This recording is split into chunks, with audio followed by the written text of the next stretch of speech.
Everyone, good morning. কেমন আছো তোমরা সবাই? আশা করছি তোমরা সবাই খুব ভালো আছো। যে যেখানে আছো ঈশ্বরের কৃপায় আমরাও ভালো আছি। এসবি ক্রিয়েশন ব্লগের নতুন আরও একটি ভিডিওতে তোমাদের সবাইকে জানাই স্বাগত। আশা করছি আজকের ব্লগটাও তোমাদের ভালো লাগবে। আজ হলো বুধবার আর এখন ঘড়িতে সেই 7:20 মতো বাজছে। তো ঘুম থেকে উঠেই না আগে সকালে টুকিটাকি কাজগুলো শেষ করলাম, আর বাসি বাসনকুসন মানে কালকের বাসনকুসনগুলো ওগুলো কাল রাত্রেই মেজে ঘষে পরিষ্কার করে রেখে দিয়েছিলাম। তো এবারে এখন বলটা মেজে ঘষে নিচ্ছি। তো বাসনগুলো তো আর গুছানো হয়নি, তো এসে ঘরে আগে বাসনটা গুছিয়ে নিয়ে এবারে বলটা একটু ভালো করে মেজে ঘষে নিচ্ছি। কারণ প্রত্যেক দিন তো বাসন কুসন ধোয়া হচ্ছে ঠিকই, কিন্তু বলটা কিন্তু আর প্রত্যেক দিন আমার মাজা ঘষা করা হয় না। আর প্রত্যেক দিন মাজা ঘষা করতেও লাগে না, শুধু বাসনগুলোই তো রাখি। এটা তো আর এমনিতে কোনো আর ইউজ করছি না কোনো ইয়েতে। তো তার জন্য না মানে জল পড়তে পড়তে নিচটা যেন পুরো একদম পিছলে পিছলে হয়ে আছে। তো তাই জন্য বলটাকে ভালো করে একটু মেজে ঘষে দিয়েছি। তারপরে এই যে দেখো গ্যাসটাও ভালো করে মুছে নিয়েছি। এমনিতে তো রাত্রিবেলায় পরিষ্কার করেছিলাম, কিন্তু ওই যে সকালবেলায় আমার একটু মুছতেই লাগে, কারণ আরশোলা ইঁদুর কত কিছু তো চলাফেরা করতে পারে। তো তাই জন্য একটু মুছে নিলাম। নিয়ে এদিকে দেখো এখন আমি ব্রাশটাও করে নিচ্ছি। আর এদিকে তোমাদের দাদাভাইকেও এখন ঘুম থেকে ডাক দেবো। আর তারপর তো কি ওই যে সংসারের কাজকর্ম শুরু হয়ে যাবে। তো সেই সকাল এখন বললাম 7:20 মতো বাজছে। সেই 7:20 থেকে আমি কিভাবে সংসারের সমস্ত কাজকর্ম একদম টাইম টু টাইম কমপ্লিট করি সেটা তোমাদের সাথে আজকে শেয়ার করব। তো এদিকে দেখো মুখ টুক ধুয়ে এদিকে আমি এবারে জলটা খেয়ে এবারে বসিয়ে দিলাম ভাতের হাঁড়িটা। আর দেখবে যখন জলটা একদম গরম হয়ে যায় না, তখন না এইভাবে হাতা দিয়ে দিলে হাতের মধ্যে আর গরমটা আর লাগে না। এরকম যদি একটা চামচ দিয়ে দিতে পারো, চামচ না হাতা দিয়ে যদি দিতে পারো। আগে তো আমি এরকমটাই করতাম, বিয়ের পর না ফার্স্টে আমি ভাতের হাঁড়ির মধ্যে চাল দিতে গেলে আমার হাতের মধ্যে পুরো গরম জল এসে পড়তো। তো তাই জন্য আমি হাতা দিয়েই না দিতাম। তো আজকে এইভাবে দিচ্ছি বলে সেই যেন ওই কথাটা মনে হলো। এখন আবার যদিও আমি হাত দিয়েও দিতে পারি, এখন আর কোনো অসুবিধা হয় না, কিন্তু ফার্স্টে এরকম অসুবিধাটা হতো। তো আজকে আবার কিন্তু আমি ওই হাতাটা দিয়ে দিলাম, তাই তোমাদেরকে কথাটা মনে হলো বললাম। তারপর এদিকে কটুর মধ্যে চা পাতাটা শেষ হয়ে গিয়েছিল, চা পাতাও নিয়ে নিলাম। চা পাতাটা খুব ভালোই চা পাতাটা। তো এদিকে এক পাশে বসিয়ে দিলাম চা। আর এদিকে দেখো আমার শাশুড়ি মা আসলো, আর আমি এদিকে এখন ফ্রিজ থেকে সবজিপাতি বের করে নিচ্ছি। এই যে সকালবেলায় উঠেই মাথায় এক চিন্তার পাহাড়, ফ্রিজে কিন্তু সবজি ভর্তি, কিন্তু কি রান্না হবে। তো আজকে ভাবছি বাঁধাকপিটা রান্না করবো, আর লাউটা আবার রেখে দেবো, কারণ লাউ রান্না করবো না, লাউটা ভাবছি মাছ টাছ দিয়ে রান্না করবো। তারপর আর কি চা টিফিন করে টুক করে সবজিটা কেটে নিয়েছি। সবজিটা কেটে এদিকে দেখো সবজিটা বসিয়েও দিয়েছি, কারণ এই যে বড় মশাই আবার খেয়ে যাবে দোকানে। তো তার জন্য তো সব একদম তাড়াতাড়ি করে না সবজিটা কেটে রান্নাটা বসিয়ে দিলাম। আজকে আবার মাছের বড়ি দিয়ে তরকারিটা করবো। তো মাছের বড়িটাও বেজে নামিয়ে নিয়েছি। এবারে সবজিটা আস্তে ধীরে হোক, তারপরে রান্নাটার জন্য এদিকে দেখো এখন আমি বাঁধাকপিটা কেটে নেব। তো কয়েকটা আবার মোচাও দিয়েছিলাম, সবটা মোচা কাটা হয়নি, একটুখানি মোচা আবার ওই যে নিরামিষ সবজিটার মধ্যে দিয়েছিলাম। তো তাই জন্য এখানে না কাটতে বসলে আমার অসুবিধা হবে বাঁধাকপিটা, তাই জন্য সমস্ত কিছু ডাস্টবিনের মধ্যে ফেলে এই যে দেখো এবার বাঁধাকপিটা আমি ভালো করে এখন কুচিয়ে নিচ্ছি। তোমাদের দাদাভাই তো বাঁধাকপি হলে আর কোনো কিছু লাগবেই না, ও দেখবো বাঁধাকপি দিয়ে রাতেও খেয়ে নেবে, দুপুরেও খেয়ে নেবে। আমার আবার বেশি একটা ভালো লাগে না বাঁধাকপিটা, শুধু আমার বড়াটাই ভালো লাগে, না হলে অতটা আমার না প্রিয় না। তারপরে এদিকে দেখো এক পাশে রান্না হচ্ছে, আর এক পাশে এবারে আমি আমার প্রত্যেক দিনের মতো যেভাবে আমি ঘর দূরগুলো গুছিয়ে রাখি এটাই এখন করছি। তো এদিকে দেখো তেল যে রাখি, তেল, তারপর ওই যে আমার হাতা চামচ টামচ থাকে ওইটার ইয়েটা ময়লা হয়েছিল ট্রেটা, তো ভালো করে একটু মুছে নিয়েছি। এগুলোর উপর তো প্রত্যেক দিন ধুলোবালি পড়ে, আর কালো জিনিস তো একটা কোনো কিছু পড়লেও দেখবে এটা যেন ইয়েতে লাগে, কোনো যদি একটা সাদা স্পট বা কোনো কিছু ধুলোবালি পড়ে থাকে, সাদা জিনিসের উপরও দেখবে কালো স্পট পড়লে বোঝা যায়, এরকমটা কিন্তু হয়। তো এদিকে মুছে তারপরে এই যে দেখো ওই যে গরম জল যে প্রত্যেকদিন করি সসপ্যানটার মধ্যে, এটার মধ্যে বসিয়ে দিলাম বাঁধাকপিটা ভাপ দেওয়ার জন্য। তাই জন্য তোমাদের দাদাবার জন্য বলের মধ্যে গরম জলটা করে নিয়েছি। ও বলছে ঠান্ডা জল দিয়ে হয়ে যাবে, তো আমি বলছি না গরম জলটা দিয়ে স্নান করার জন্য, না হলে না প্রত্যেক বছর তোমাদের দাদাবার শীতকাল আসলে একটা তো কাশির প্রবলেম হবে। সেই তো কাশি এমনিতে কমবে না, কাশির সিরাপ টিরাপ খেয়েও কমবে না, একদম ডক্টর দেখিয়ে ওষুধ খেয়ে কমাতে লাগে ডক্টর দেখিয়ে। তোমাদের দাদাভাইয়ের একটা কুল অ্যালার্জির প্রবলেম, তো এই বছরে না তোমাদের দাদাভাইয়ের এখনও কাশির ইয়েটা হয়নি। তো আমি বলছি যে না এখনও গরম জলটা দিয়ে স্নান করো, কারণ শীত তো আমাদেরকে পুরোপুরি টাটা বাই বাই জানায়নি। আমি যখন স্নান করি তখন আমি আবার ঠান্ডা জল দিয়েই স্নানটা করিনি, মাঝে মধ্যে যদি অসুবিধা হয় তখন গিয়ে গরম জলটা করি। তো তাই জন্য তোমাদের দাদাভাইকে বললাম না গরম জল দিয়ে যেন স্নানটা করে, না হলে আবার যদি কাশির প্রবলেমটা হয় না, এই বছরে যেহেতু হয়নি তাই জন্য আমি ভাবলাম কি যে না যেন কাশিটা না ধরে। সেই তো নিজেরও কষ্ট, সে আবার ডক্টর টক্টর দেখানো, ওষুধ কতগুলো এক গাদা ওষুধ খাওয়া, সেই যে কী পরিমাণে কষ্ট। দেখবে বেশি কাশলে না বুকে পিঠেও কিন্তু ব্যথা করে, তো কী যে কষ্ট হয়। তো যাক এবছরও তো ঠাকুরের ইয়েতে এখনও হয়নি, তো এই একটা মাস যদি আর চলে যেতে পারে তাহলে গরমটা পড়ে গেলে দেখবে আর কোনো অসুবিধা হবে না। তো এদিকে দেখো এবার এই জায়গাটা মুছে নিয়েছি, নিয়ে এবারে সিলিন্ডারটা একটু মুছে পরিষ্কার করে নিলাম। তারপর এখানে তো এই থালটার মধ্যে আমার বটিটা রাখি, এই থালটাও একটু ভালো করে মুছে দিয়েছি, দিয়ে নিচটাও মুছে নিলাম।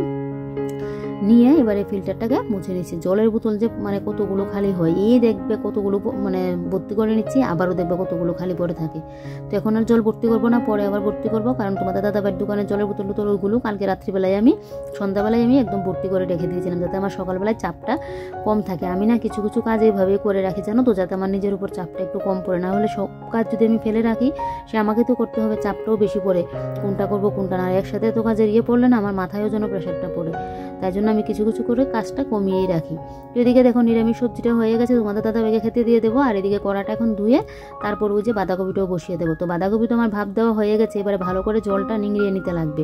তো এদিকে গ্যাসের মধ্যে একটুখানি আবার পড়েছিল, এটা আবার মুছে নিয়েছি, নিয়ে কড়াটাও মেজে বসে নিলাম, তোমাদের দাদাভাইকে খেতে দিয়ে দিলাম। তোমাদের দাদাভাই খেয়েও নিল, ওই যে দেখো থালাটা এখানে পড়ে আছে। আর আমি এবারে শিলনোড়াটাকে ভালো করে একদম করে নিচ্ছি, পরিষ্কার করে নিচ্ছি। বাঁধাকপির শাক কিন্তু বসিয়ে দিয়েছি। তো এদিকে দেখো বাঁধাকপির শাকটা বসিয়ে তারপর কিন্তু আবার এই কাজগুলো করছি। তো আমার এখনও খাওয়া দাওয়া হয়নি, আমি খাবো। ওই কালকের একটা রুটি ছিল, তো রুটিটা দিয়ে চাটা দিয়ে খেয়েছিলাম, তো তাই জন্য আমার এখনও এতটা পরিমাণে খিদে পাইনি। তো তাই ভাবলাম কি যে না পরে না হয় আমি করবো, খাওয়া দাওয়াটা করবো। তো আমার এদিকে রান্নাবান্নাটা শেষ হয়ে যাক তারপর। তো এদিকে দেখো ফ্রিজটাও ভালো করে একদম মুছে নিয়েছি, নিয়ে এই যে পাখাটা এখন মুছে দিচ্ছি। এই ঘরে পাখাটা মুছতে গেলে না আমার অসুবিধা হয় না, কারণ ওই সাইডটা দিয়ে যদি আবার পাখাটা হতো তাহলে তো আমি নাগালেই পেতাম না, মুছতেই পারতাম না। এই সাইডটা দেওয়া হওয়াতে না আমার খুব সুবিধা হয় মুছতে গেলে, আর এটা মুছতে গেলে ভয়ও লাগে না। ওই বেডরুমের এটা মুছতে গেলে আমার যা ভয় লাগে। তারপর এদিকে দেখো ওই যে আমাদের বসার টুলগুলো একটু মুছে দিচ্ছে। সকালবেলায় না একটু যদি আমি ভারী টিফিন করি তাহলে আর আমি যেন কোনো কিছু খেতে পারি না, মানে ভাত খেতে গেলে আমার অসুবিধা হয়। আবার হালকা টিফিন করলে দেখবে আমার টাইম টু টাইম কিন্তু আবার খিদেটাও পেয়ে যায়। আর আমার না ওই যে ভাবি যাবি টিফিন খেয়ে আমার অভ্যাসও নয়, আমার একটু ভাতটা হলে আমার যেন ঠিকঠাক হয়, মানে পেটটাও ভালো থাকে আর আমারও যেন একটু ভালোই লাগে। তো এদিকে দেখো রান্নাবান্না কমপ্লিট, একদম নামিয়ে নিয়েছি, বাঁধাকপির শাকও নামিয়ে নিয়েছি। ওইটা রান্নাবান্না শেয়ার করলাম না, শেয়ার করতে গেলে ব্লগ অনেকটা লং হয়ে যাবে। এমনিতে অনেক কিছু কাটিং করেছি, কারণ সারাদিনের ব্লগ আমার লাইফস্টাইল তোমাদের সাথে শেয়ার করি, তো শেয়ার করতে গেলে একটু একটু করে ক্লিপ নিল না অনেকটা লাগে কিন্তু। তো এদিকে দেখো এবার আমি আমার রান্নাঘরটাকে মুছে নিচ্ছি, আর এদিকে পাখাটা চালিয়ে রাখলাম। আর আজকে একটু ভিজি ভিজি করে না রান্নাঘরটাকে মুছছি ভালো করে। তো এদিকে পাখাটা চালিয়ে রাখলাম, কারণ ঘরটা যাতে শুকিয়ে যায়। আমার আবার মানে ঘর মোছার সাথে সাথে না যদি ঘরটা কেউ একটু মানে ঘরে কেউ চলে আসে হঠাৎ করে, তো আমার যেন ভালো লাগে না। তো তাই জন্য ঘরটাকে একটু ভালো করে মুছে নিয়েছি, নিয়ে এবারে আমি বসে পড়লাম এখন খাওয়া দাওয়া করতে। এবারে আমি আস্তে ধীরে আমি আমার মতো করে কিন্তু খাওয়া দাওয়াটা করতে পারবো। কেন বলো তো, ওই যে রান্নাঘরের সব কাজকর্ম শেষ করে নিয়েছি, এবার একটু লেট হলো আমার খেতে কোনো অসুবিধা হবে না। না হলে তো দেখবে আমি কাজ ফেলে রেখে না হুটহাট করে যে খাওয়া 5 মিনিটের মধ্যে ওইটা যেন আমি পারি না, আমার আস্তে ধীরে খেতে লাগে। তারপর খাওয়া দাওয়া কমপ্লিট করে এই যে এই ঘরে এসে এখন দেখো আমি ওষুধটা খেয়ে নিচ্ছি। আর কি যেন একটা কথা মনে হলো, আবার ঠাকুরকে প্রণামও করে নিয়েছি। আমি কাজের ফাঁকে এরকমটাই করি যখন কোনো কিছু একটা হুটহাট মনে পড়ে। আর এই ওষুধগুলো খেতে আমার যা বিরক্ত লাগে, যা বড় বড় ওষুধ না, তো আর বেশি দিনের নিয়ে আর কয়েকটাই আছে, এগুলো খেয়ে নিলে আমার 1 মাসের কোর্স পুরো কমপ্লিট। তারপর 2টা টেস্ট দিয়েছি, ওগুলো করে আবার ডক্টরকে দেখাতে লাগবে। তো এদিকে দেখো জলটা একটু করে খেয়ে নিয়েছি, নিয়ে এবারে এই যে দেখো আমার সুতার যে মানে সুই সুতা যে রাখি, এটার বক্সটা একদম কি মানে অবস্থা হয়ে আছে। তো এটার মধ্যে সমস্ত রকমের সুতাগুলোকে একটু ভালো করে ঠিকঠাক করে রাখছি, একদম সুতাগুলো যেন একদম মানে এলুকেশি হয়ে আছে, যেরকম আমার চুলগুলো হয়ে থাকে এরকম একটা সুতো আরেকটার গায়ে গিয়ে লেগে। আগে তো বিয়ের পর আমি কত কিছু সেলাই টেলাই করতাম, তখন তো আরও কালারের সুতোও ছিল, এখন তো এগুলো করিই না। তারপরেও বেশ কয়েকটা কালার কিন্তু আছে। ওইরকম একটা কিছু আমার মানে একটু সেলাই করে একটু টাইট করতে লাগবে, এগুলো আমি হাতেই করে নিই। আগে তো নাইটিটাও আমি নিজে করে নিতাম, এখন আর নিজে করি না, ওগুলো টেলারের থেকে করে আনি। তারপরে দিকে দেখো ওষুধগুলো প্যাকেটগুলো এখানে দেখতে কীরকম লাগে, তাই এই ডয়ারটার মধ্যে নিয়ে নিলাম। এখানে রাখি কেন বলো তো, ওই যে রাত্রিবেলায় শুতে গেলে আমাদের খেতে এখান থেকে সুবিধা হয়।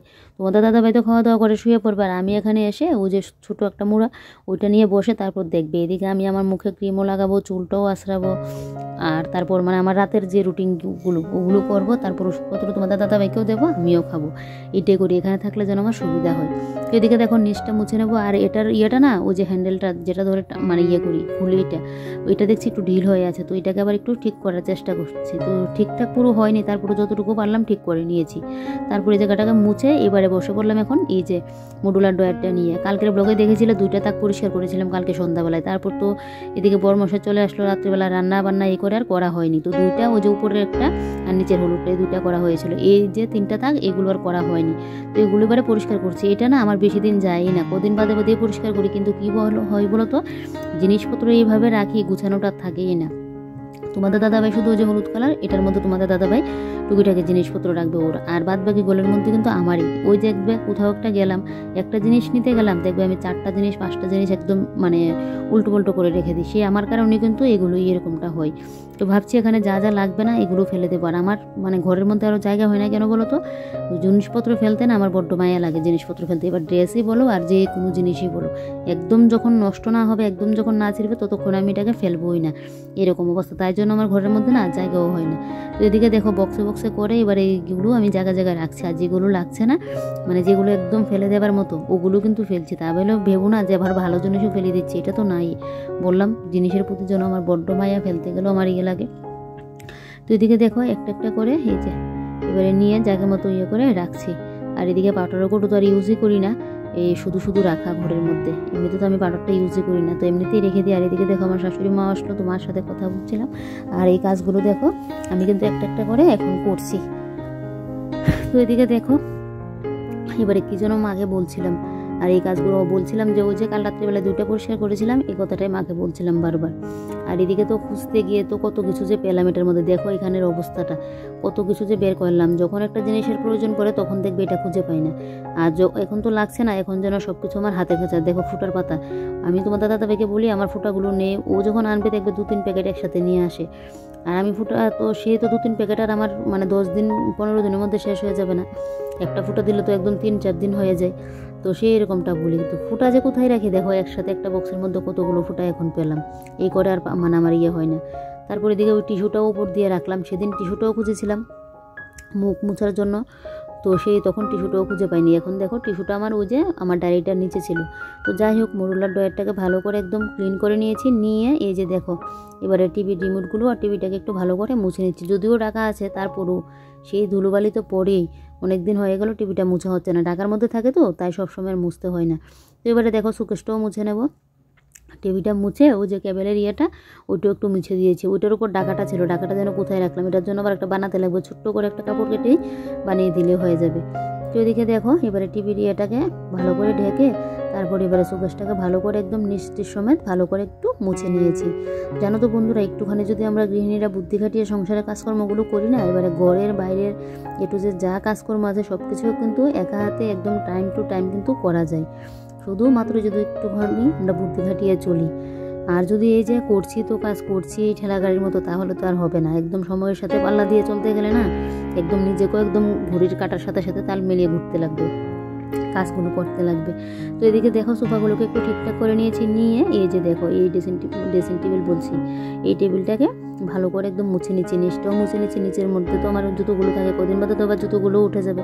শীতকালের জন্য এখন ঘরের মধ্যে জুতোটা পরা হয়, আর গরমকাল আসলে তো জুতো পায়ে দেওয়া, খালি পায়ে যেন বাঁচতে পারে না, এত পরিমাণে পাটা জ্বালা পোড়া করে। তো এদিকে দেখো এবারে টেবিলটা তো মোছা হয়ে গেছে, টেবিলটা ঢাকা দিয়ে দিলাম। আর এদিকে ওই মানি প্ল্যান্ট গাছটা কালকে আবার বাইরে দিয়ে রেখে দিয়েছিলাম, এখন তো আর বাইরে দেওয়া হয় না, তো কালকে রাত্রেবেলা তোমার দাদাভাই বলছিল বাইরে দেওয়ার জন্য, তারপর ওই আবার বাইরে দিয়েছিল।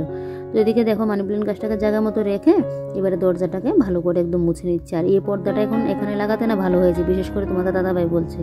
আগে তো ওই পর্দাটা ছিল একটু ডিজাইন করা পর্দাটা, এক কালারের মধ্যে যে ছিল, তো ওইটা থাকলে না পর্দাটা যখন আমাদের ঘরে কেউ আসলো বা গেলো তখন পর্দাটা না একটা সাইড হয়ে যায়। আর এই পর্দাটা তো মানে একদম যে জায়গায় থাকবে স্টিল এই জায়গায় থাকবে, লড় করে চলবে না। তো তার জন্য তোমাদের দাদাভাই না ওই যেরকম পর্দাটা ফাঁক হয়েছে মানে থাকবে বা একদম ঘর পুরো দরজা মানে ইয়েভাবে রইলো, ওইটা যেন তোমাদের দাদাভাই পছন্দ করে না। আর আমারও দরজা যে সবসময় খুলে রাখা, পর্দা একদম উঠিয়ে রাখা, ওইগুলো আমারও ভালো লাগে না।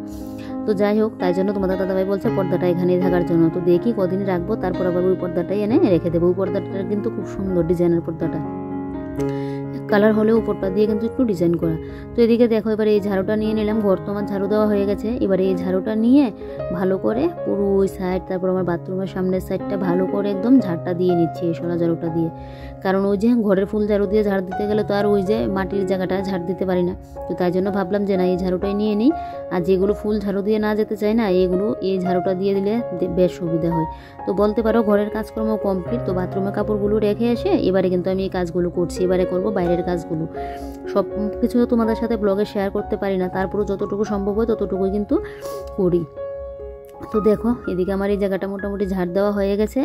আর এই যে এই জায়গাটার মধ্যে যে কী ধুলোবালি উঠছে, এই তো ফাল্গুন মাস এখন আসবে, মাঘ মাস গিয়ে বেশি দিন তো আর নেই, সেই দেখবে কী পরিমাণে যা হাওয়া দেবে, এখন গাছের পাতাও ঝরে পড়বে, আর বৃষ্টি যত দিনে না হবে সেই দেখবে নতুন পাতাও হবে না, আর ধুলোবালি তো একদম ঘরে টরে এসে যা অবস্থা হবে, সে দুদিন বাদে বাদে আরও পরিষ্কারের কাজটা আরও বেড়ে যাবে, এত পরিমাণে ময়লা হবে। আর বৃষ্টিটা দিবে, তারপর গিয়ে ধুলোবালিটা মুছবে। তো এদিকে দেখো ঝাড়ুটাও ধুয়ে রেখে দিয়েছি, আমি যখনই ঝাড়ুটারও দিই না সাথে সাথে ঝাড়ুটা ধুয়ে রেখে দিই, কারণ ঝাড়ু নাকি না ধুয়ে রাখতে নেই। আর এদিকে তোমাদের দাদাভাইয়ের জুতোগুলো ময়লা হয়ে আছে, তো তাই জন্য জুতোগুলো একটু পরিষ্কার করে নিচ্ছি। এই জুতোগুলো মানে কদিন পরে বলবো এগুলো ফেলে দেওয়ার জন্য, কারণ নিচটা দিয়েও একটু মানে জুতোগুলো কেমন মানে কীরকম হয়ে গেছে। এমনিতে তোমাদের দাদাভাইয়ের আরেক সেটও আছে, কিন্তু এগুলো শীতকালে সবসময় কন্টিনিউ করে যাচ্ছে। তো এগুলো না উপরটা তো ঠিকঠাক আছে, নিচগুলো যেন একদম কীরকম একটা হয়ে আছে। তো সে ওকে বলবো এগুলো ফেলিয়ে দেওয়ার জন্য, এগুলো রাখতে লাগবে না। তো এদিকে দেখো জুতোটাকে ভালো করে একদম নিচ ভালো করে মেজে ঘষে একদম পরিষ্কার করে নিচ্ছি। এমনিতে তো সবসময় মোছামাছি করে দিই, কিন্তু দেখবে বেশি যখন কন্টিনিউ পড়লে একটা জিনিস যা হয়, প্রত্যেক দিন পড়লে তো এটা নোংরা হবে। তো তাই জন্য দেখছি বেশি নোংরাটা, তাই ভাবলাম যে না একটু ধুয়ে দিই, যদি না শুকায় ও পড়তে চায় তাহলে তো ওইগুলো মানে আরেক সেট তো আছে, ওগুলো পরে যেতে পারবে। তো এদিকে দেখো এবার কস ব্রেকটা নিয়ে, এগুলো হলো আমার জুতো, তারপর বালতি, ওগুলো পরিষ্কার করার জন্য কস ব্রেকটা রাখলাম। আর একটা হলো গিয়ে আমাদের ডাস্টবিন পরিষ্কার করার জন্য, আরেকটা আবার মানে সাবান আর কস ব্রেকটা রাখা আছে, কারণ ওগুলো মানে শকরার হয়, তো এগুলো দিয়ে তো আর জুতো আর বালতিগুলো পরিষ্কার করবো না, তাই জন্য। আর ঠাকুরের থালা বাসন মাজার জন্য তো আলাদা করে আছে, মানে এর মধ্যে যেন 4খানা করে আলাদা আলাদা করে সাবান রাখা। আর আমার ঘরের তো রান্নাঘরের জন্য আলাদা করে রাখাই আছে, তোমরা জানো। তো দেখো জুতোগুলোকে ভালো করে একদম কিন্তু ধুয়ে নিয়েছি, দেখো কতটা পরিষ্কার হয়ে গেছে। আজকে রোদের যে ছিঁড়ি না, মনে হচ্ছে না জুতোটা শুকাবে। তো যাই হোক কি আর করা যাবে, এখন জুতোটা দিয়ে দিই, আজকে তো শুকাবে না, দুদিন তো লাগবে। তো এখানে জুতোটা দিয়ে রাখলাম। এবারে এখন আমি দেখো বেগুন গাছের গুঁড়াগুলোকে একটু মানে করে দিচ্ছি, এটা কাঁচিটা দিয়ে আর হচ্ছে না, তাই ইয়েটা নিয়ে নিলাম, নিয়ে এইভাবে না মাটিটা একটু কুড়িয়ে দিচ্ছি। বেগুন গাছগুলো সুন্দর কিন্তু বেগুনটা ধরছে, সেই মানে বেগুন গাছগুলো খুব আমার ভালো হয়েছে জানো তো, 4খানা বেগুন গাছের মধ্যে সে এখনও কিন্তু বেশ ভালো বেগুন দিচ্ছে, খুব ভালো বেগুন দিয়েছে গাছগুলোর মধ্যে। আর এরকম মানে 1-2টা গাছ থাকলেও দেখবে খুব ভালোই কিন্তু হয়, মাঝে মধ্যে তো মানে তরকারি পাতির মধ্যে দেওয়া যায়, কারণ বাজার থেকে কিনে না আনলে তো আর নেই। তো সেই বাড়িতে 1-2টা গাছ এরকম হাতের কাছে থাকলে বেশ ভালোও হয়। তো এদিকে দেখো এইভাবে মাটিটা একটু করে দিচ্ছে, আর আমার শাশুড়ি মেয়ে এদিকে আবার কাকে দিয়ে যেন গোবর মানে আনিয়েছিল, তো ওইটাও আবার আছে। আর এদিকে আমি কিছুদিন আগে সারও দিয়েছিলাম, তো এটা দিয়ে একটু ঠিকঠাক করে দিচ্ছি। তো এবারে তো আমার বলতে পারো বাইরের কাজ এগুলো করে আমার কমপ্লিট। তো এবারে চলে যাব স্নান করতে, স্নান করে এসে তো আবার এদিকে পুজো টুজো এগুলো তো আছে, পুজো দেওয়া। তো যাই হোক চলো তাহলে আজকের ব্লগটা এখানে শেষ করছি। আর আমার একদম সকাল সে 7:20 থেকে ব্লগ শুরু করলাম, একদম দুপুর পর্যন্ত কিভাবে দেখলে কাজগুলো এক হাতে আমি টাইম টু টাইম করলাম। তো তোমাদের কীরকম লাগলো কমেন্ট করে জানাতে ভুলবে না। তো চলো তোমরা সবাই ভালো থেকো, সুস্থ থেকো আর সাবধানে থেকো। ভিডিওটা ভালো লাগলে একটা লাইক করে দিয়ে একটা শেয়ার করে দিও। আর নতুন কোনো বন্ধু যদি আমার চ্যানেলে এসে থাকো, আমার প্রত্যেক দিনের ভিডিওগুলো তোমরা দেখতে চাও, তাহলে অবশ্যই চ্যানেলটিকে সাবস্ক্রাইব করে কিন্তু পাশে থাকবে। তো চলো আজকের মতো বাই বাই, কালকে আবারও একটা নতুন ব্লগ নিয়ে হাজির হচ্ছি তোমাদের সামনে।